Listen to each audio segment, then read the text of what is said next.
Buonasera e ben ritrovati con una nuova edizione del TG Flash di New Sicilia. In apertura tragedia a Messina, dove una donna insieme alla figlia neonata è precipitata dal primo piano della sua abitazione. Entrambe sono state trasportate in codice rosso al policlinico, ma la piccola non ce l'ha fatta. Sul posto la polizia e la scientifica è impegnata a ricostruire l'accaduto. Tra le ipotesi al vaglio anche quella di un gesto volontario legato a una possibile depressione postpartum.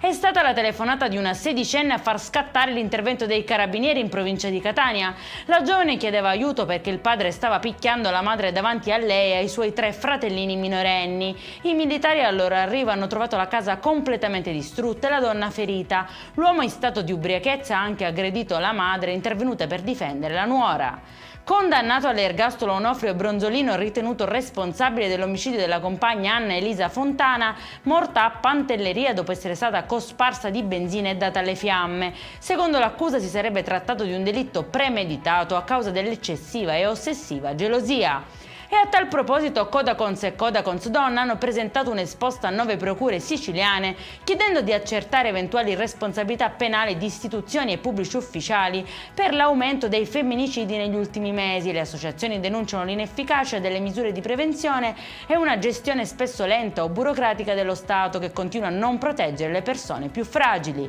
È in chiusura il meteo per la giornata di domani, ancora temperature tipicamente estive in Sicilia con picchi di 37 gradi.